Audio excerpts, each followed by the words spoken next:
Princess of Wales and her children, George, Charlotte and Louis, have revealed their artistic skills in 4 new portraits of each other. The pictures are a follow-up to Catherine's recent visit to the National Portrait Gallery as part of her early years education project called Shaping Us. And Tyler and Dr Hilary join us now. Hello. Hello. Hello. Lovely to see you. They're very impressive, aren't they? Oh, very good. They ain't done bad there. Not at all. And we know it's a bit of a passion project for Catherine. We know that, don't we? And let's face it, it's half term. We're all trying to think of ways to occupy the children. Indeed. Why not? I mean, there's lots of benefits. There are. It's very good for controlling stress and for calming. It's creative. It's a shared activity you can do with mum and dad. It's a great way of expressing feelings and emotions. So it's something that we should encourage, yeah. So, you know, get those colourful pens, draw something like this and have a bit of fun with it. And see what they do. I mean, you've got to say, it must have got competitive in that household, though, innit? Like, because they've definitely put some time and effort going into some of these drawings there. Like, I mean, George's one's pretty decent as well. George's one's up there. That's, like, minimal. I thought that was nice. Good. Line drawing. Mm-hmm. Very realistic. We've got Charlotte's one as well. Charlotte's colourful, you know? That's... I mean, I don't know how happy... I don't know how happy Kate is with that one, but like Charlotte, you know, it's love. You draw what you see, right? Yeah, exactly. Louis done an all right one as well. Louis's one, yeah. Oh, it's very cute. One colour, simple one colour. That's it. But then, I'll tell you what, Kate's one, right, it's very much like, that's A-level, that's A-level effort right there. That's like one of the ones where you draw the line with a pencil and then you dab it with your finger and smudge it round. Absolutely. For a little bit of shading. That takes us all back, doesn't it? Exactly. Yeah, I mean, she described it as a very good way to connect. Yes. Yeah. So it makes sense, doesn't it? It is to connect, to talk about it, to express it, to communicate. Absolutely. You talk about what you've drawn and why you've drawn it that way. Absolutely. Yes. Well, you've set yourselves a challenge. I have. You know I'm not going to look at all these drawings and not set a challenge. So I think me and Hill should draw you. Yeah. All right. Okay. So thankfully you've brought a portrait from home. I know. I mean, I'm really terribly self-indulgent. This was not my idea or indeed my picture. I just want to put that out there. Well, but anyway, yes, I've been given this of me to give to you. Otherwise, we'll be drawing the back of your head. Yeah, which is easier and probably better. So but anyway. You choose which is out of me and Hill's who's done the best by the end of the show. Right. So you've got a bit of time. Yeah, I did pass art at GCSE. Okay, showing off already. You got your work cut out for yourself here, Hill. Hilary's very competitive. We know that. So I'm just warning you. I'll have to think outside of the box. Absolutely, yes. Good luck with that. Oh, he started. Look, he started. Staying with the royal news now, and in the last few hours, Meghan Markle has released this video revealing an unexpected U-turn. Cat's out of the bag. I'm shocked we've kept this a secret for so long. In 2 weeks, my show's coming out, which I'm so excited for. And also my business, which I think there's been a lot of curiosity about. Last year, I had thought, you know what, American Riviera, that sounds like such a great name. It's my neighborhood, it's a nickname for Santa Barbara. But it limited me to things that were just manufactured and grown in this area. And I've been waiting for a moment to share a name that I had secured in 2022. And this is the moment. And it's called As Ever. As ever, TV and radio broadcaster Sonali Shah is here alongside Jo Elvin. Good morning, ladies.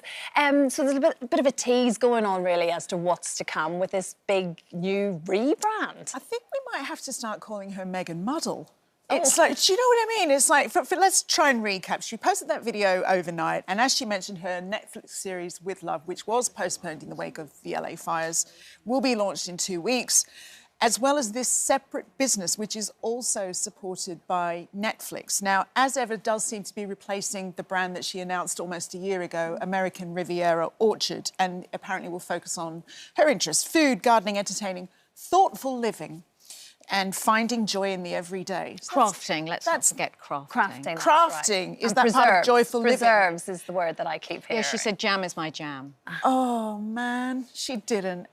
Oh, and we also get a little taste of Prince Harry. He's heard whispering, sort of like it's recording, so I guess that's where the authenticity comes in. But I don't know, I just feel like, I wonder if Netflix sort of stepped in as a bit of a rescue, because I know that there was lots of trademark problems with American Riviera Orchard. There was a lot of things that she wanted to sell under that brand that was becoming apparent it would be difficult to, because she couldn't trademark that name. Yeah, and couldn't necessarily source the products from the area, I think, as well, which is partly the issue. And I think a lot of people in the surrounding area were a little bit, well, we live here too, I think, so there were lots of different issues, I believe. I just feel like, from a business perspective, you would check out all the rights issues before you launch a name. And in many ways, and if I was closer, I would say, actually just start your business. You know, you're already online, you're showing us how great you are on camera. You've just launched your Instagram page. You could just start the business there. That's really authentic, isn't it? Rather than announcing and then changing a name. And actually, and also, Meghan is such a big brand. If you had just said Meghan, everyone knows who that is. That's a very good point. So I'm wondering why it's not just called Meghan. With Love is lovely, and she's been using that as her sign-off. Yeah, so but now it's As Ever, because With Love is the show. Yeah, but then the separate thing is As Ever. Yeah. And As Ever's, you know, it's a lovely name, but you can have quite a lot of brands, and in many ways, you now just need to get on with the actual business. We want to see what you want to do, if that's what you want to do. Show us what you're doing. There's a lot of talking about it. Wouldn't it be nice to just do it? Maybe also showing it's not easy to set up a business. There's a lot of things you've got to get in place.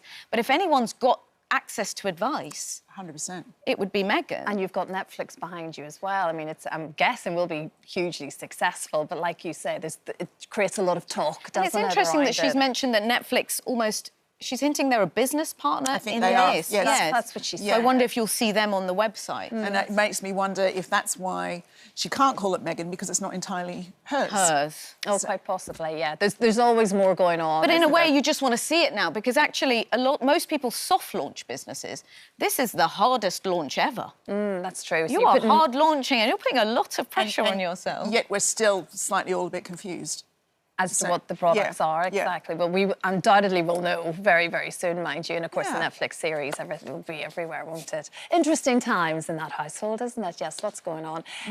Interesting story as well today. New statistics have been released relating to children not attending school. With the boss of the school's watchdog blaming the fall of attendance from a lot to do with parents working from home ever since the COVID times. Children have found it quite difficult to get back into the school environment post-COVID. Should we be alarmed about this, or is this just a change in the times? Well, this is the head of Ofsted, Martin Oliver, who's pointed out the stats that actually we've got a seventh of primary school children in England persistently absent. The stat is a lot higher. It's a quarter for senior school kids in England, and persistently absent is this 1 day off every fortnight minimum. And he thinks it's because, obviously, our working situation has changed. A lot more people are working from home. Before, you used to see your parents go out of the house. And he says we need to start getting used to putting our shoes on in the morning, not our slippers. And it is hard for a child. My 8-year-old sometimes says, "Mummy, are you home today? Then why can't I stay at home?" If you're seeing your parents work from home, it's understandable that you might not want to go to school. And then it's also easier for parents to keep their kids at home as well. And Fridays have always been, he said, quite hard. But he says where Ofsted is based in Westminster, he's seeing the whole place clear out. So Fridays are particularly difficult. I mean, the stats for pre- and post-pandemic, absences were 13% in senior school pre-pandemic, gone up to 24% post-pandemic. So you can see that shift of people working from home. You know, if you're used to seeing one of your parents go out 9 to 5 every single day, you get into that work mindset. Yeah. And while it's been great for our lifestyles and a bit more balance, actually, if we're now seeing more kids absent from school, what are we teaching them and what are we showing them? I mean, that pre- and post-pandemic statistic is so stark, isn't it? But I wonder if there's also... We've also had a lot of conversations over the last 10, 15 years about mental health, and even very young children are very aware of the language around mental health. And I think that it must be a really difficult tension to figure out as a parent. It's like, well, how much do I teach my child the resilience that sometimes you have to go to school when you don't want? And how much do I listen to, actually, they need a duvet day, a mental health day? It's a really tough time. And I think you're right, because the lines have been blurred so much, even for adults.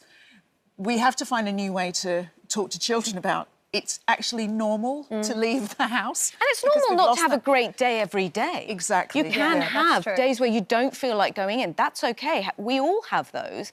And if you don't feel like going in, you still might need to just suck it up and go in. Yeah, exactly. But it's like you say, it is the balance, isn't it? Yeah, it's interesting. It's really my little girl's 6 and they had a mental health week. Yes, yeah, my children just had before that. half term, same, exactly, where they were much more, you know, just talking about everything. They had to wear something on one of the days. They went off timetable. It was great. Exactly, to try and, you know, wear something that shows your personality, something that was... So like you say, it's being taught at such a young age. So what is the balance then if they're coming to you? These absence stats is more than just actually needing that. They are huge. Are we, you know... Can you imagine?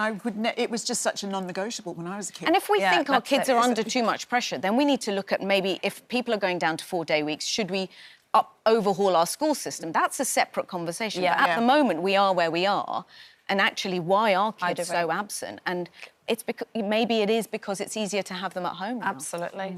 Big conversations to be had there. On a light-hearted note, Heidi Klum has been praised this morning for breaking a taboo, something none of us really want to have to talk about. Jo, what is it exactly? I will brave this. Are you happy to talk about it? Indeed. I mean, even supermodels get chin hair, ladies, chin hair. Heidi Klum is 51 and has opened up about one of the side effects that she's had to deal with, chin hair, and this is a new one on me, boob hair.